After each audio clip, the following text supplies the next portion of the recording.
Good evening, fans of the Southwick Time Machine. We're continuing our Valentine's Day theme here, where we're revisiting some stories. As you know, on the Southwick Time Machine, there are several stories regarding love, heartbreak, jealousy, infatuation. Unfortunately, most of those end in tragedy, and we're visiting story number 3 today, Scout's Honor, The Secret of Granville Troop 113. That was a very popular story on the Southwick Time Machine. It surrounds two scouts, Harris Blanchard and Edward LeClair. They were Boy Scouts in Granville Troop 113. Harris was a scout master, and Edward was a senior patrol leader. And Edward had two younger brothers. They were members of the same troop.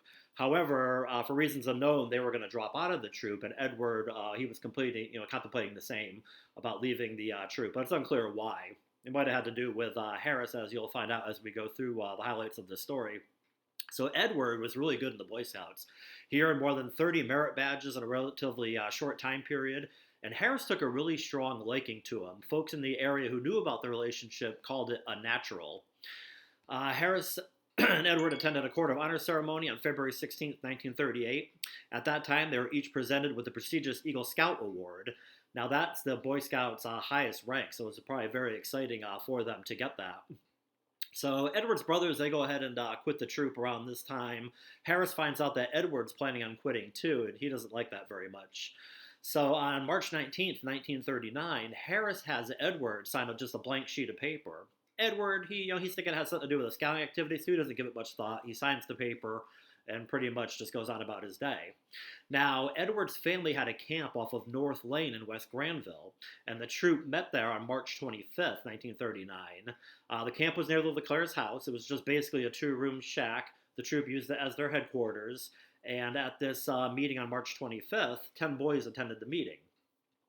So after the meeting, all of the boys left except Harris and Edward. And Edward felt that something was off when Harris handed him a sealed envelope and instructed him not to open it until the next day. And then after that, Harris pulled a gun on Edward. A big struggle ensued. The furniture in the cabin got destroyed as Edward was fighting for his life. Harris picked up a heavy automobile wrench and beat Edward to it until he collapsed on the bed as he got stunned by the repeated blows. Harris grabbed his revolver and fired it in the back of Edward's head as Edward had laid in shock from being hit with the automobile wrench. A .22 caliber bullet entered the base of his skull before splitting in two. Edward's blood just completely soaked the mattress. The blast caused Edward to regain consciousness. He managed to get the gun and stagger home. Now, Edward's pounding on his door. His parents later, when they open the door, they later find him laying on the doorstep. He's just covered in blood. And Edward's mother found the unopened envelope in his pocket. And she opens it up, and inside was a typed letter signed by Edward. She quickly realized that Harris had written it based on the contents of the letter. So they have their son, he's bleeding, he's injured. So Edward's father instructed family members to get help. He rushes over to the cabin. So the family's calling Dr. Samuel Feinstein of Southwick. The dad runs over in the shack. He finds Harris. Now, Harris is sprawled out across the workbench. He's bleeding profusely from a 6-inch knife that's lodged in his neck. A sharpened pencil and piece of paper were next to him. So Dr. Finson had Harris and Edward rushed to a hospital. Massachusetts State Police got involved. They guarded Harris around the clock, started an investigation. Doctors said that the knife that Harris used almost sliced completely through his windpipe, so he was in really bad shape. Now, Edward's mother, she had this letter, so she had given it to the police, which they used as evidence. So at the hospital, police brought in a court reporter, basically, a stenographer rather, to the hospital, and they interrogated him. And Harris admitted that he thought about killing Edward for about a week before because he was upset that Edward was planning on leaving the troop. He even admitted that his sole purpose for bringing the gun to the camp was to kill Edward. But when he saw how badly his friend was wounded after being beat with a wrench and then being hit with a bullet, he felt remorse and attempted to kill himself. So back at the camp during the investigation, authorities determined that Harris bled out of control as he made his way to a table that doubled as a workbench. He sat down and started writing a suicide note, but he became too weak because he lost so much blood. So authorities ended up charging Harris with assault with a dangerous weapon and intent to commit murder. They also charged him with carrying a gun without a permit. Investigators updated the public on the results of their investigation. Now, they indicated that the personal nature of Harris and Edward's relationship was at the heart of the shooting, but they refused to provide any additional information. Now, you have to remember, this is a long time ago. Things were a lot different than today's world. And doctors discharged Harris from Noble Hospital on April 3rd, and at that time, police took him into custody right at the hospital and brought him directly to Westfield District Court, where he went ahead and faced charges.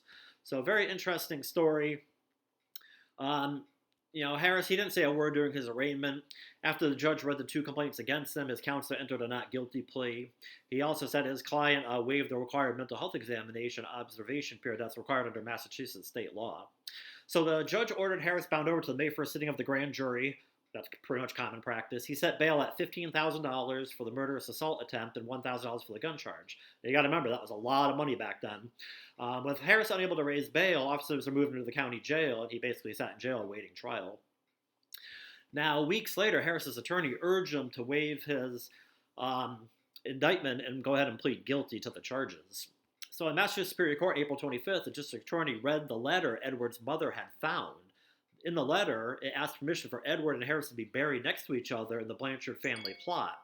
It also lists the scouts Edward supposedly wanted to have as his pallbearers. So Harris's attorney pleaded for mercy. He told the judge that Harris's parents were first cousins, and as his father died when he was 6 years old, resulting in the family struggling financially. He also added that his client, Harris, had an aunt who committed suicide. The judge sentenced Harris to 18 years in the Massachusetts Reformatory at Concord. Meanwhile, Dr. Vinson consulted with a neurological specialist about Edward's condition, and after reviewing the x-rays, decided that removing the bullet would be too dangerous. Now, Harris got released from prison around 1949, and he started growing award-winning vegetables. He joined the Highland Agricultural Society, and he later became a director of that organization. He also became a trustee of the First Congregational Church of Chester.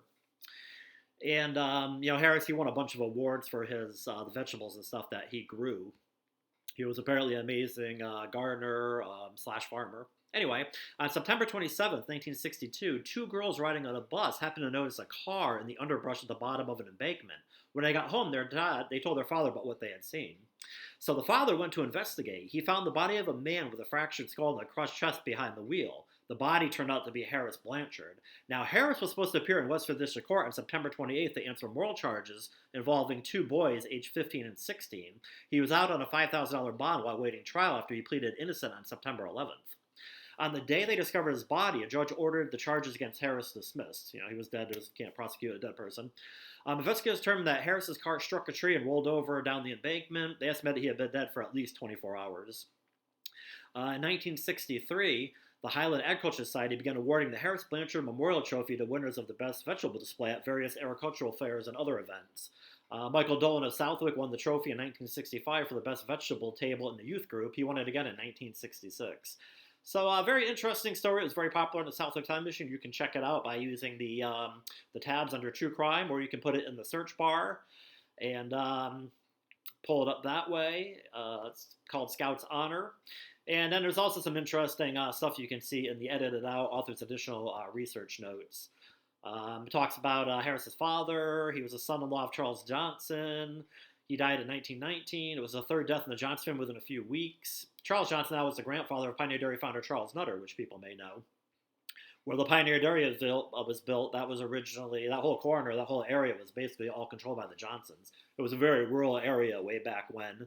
And then the Pioneer Dairy story is on the Southwick Time Machine. That's another popular story you can research. That's in a timeline format. It kind of goes through the different years of the significant events and some not so significant of the Pioneer Dairy. Everyone who knows me knows the Pioneer Dairy is near and dear to my heart.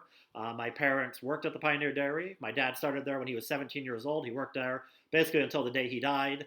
The same year my father died, the Pioneer Dairy closed, 2004. That's also in the story. I remember as a kid going through the plant, and my father was a master mechanic, self-trained, and when something broke and he got called to work on a different milk bottling machine or ice cream maker or whatever, and I happened to be in the plant, he would have me putting the pints of chocolate milk or whatever into the crates. I really enjoyed that. I loved the noise and the activity in the plant, seeing the workers. I would ride the conveyor belt into the freezer. I loved that. In the back, they would dump all the old trucks that were taken out of service. As a kid, I would play in there, pretend I'm driving them. They were super cool. In the back, they had all the old milk bottles, the old glass milk bottles with the milkmaid on them. That was super cool. My mother typically worked in the room where they bottled the gallons of milk and the fruit punch and things like that. I remember when the old The old bottling machine was taken out of service, and then they got the new machine that did the gallons of milk and stuff like that. That was an exciting time. A lot of great people at the Pioneer Dairy with the Colsons. I love Mr. Nutter. He was just a great guy. It was very interesting because as a kid, I always remembered his missing fingers. And then now, when I was researching the Pioneer Dairy story, putting that all together about why his fingers were missing, that was very interesting. I always liked Mr. Nutter. I always respected Mr. Nutter. I thought he was a very stand-up guy. But when he passed away, it was very, very sad. I know I was very sad. I'm sure it impacted my father as well, who knew him for a long time. Then, of course, Ann Coulson. She was great in the office. She would always call me Teddy, as in Teddy Roosevelt, because she said Teddy Roosevelt would yell charge, kind of the way I did when I was charging mad amounts of ice cream to my parents' charge account at the Pioneer Dairy. And of course, we lived on Pioneer Dairy property. Adjacent there, 5 North Long Yard Road was owned by the dairy. We lived in the Pioneer Dairy house there. For many years, I grew up there, and it was such a blessing. I absolutely love that house. Sadly, it's fallen into disrepair. But a lot of great memories there. It breaks my heart the condition the dairy's in. I wish somebody would buy it and restore it back to its former glory, but it's probably a little bit past that now, unfortunately. But anyway, a lot of great memories. Check out the story, and if you do like or love it, please use the corresponding buttons. Leave some feedback. I always love reader feedback. That helps me when I'm developing future stories, which I have a couple in the works now, but it makes it a lot easier when readers get back and they interact and let me know, like, what they thought of a story. Anyway, I hope you're having a great day, and I'll catch you soon.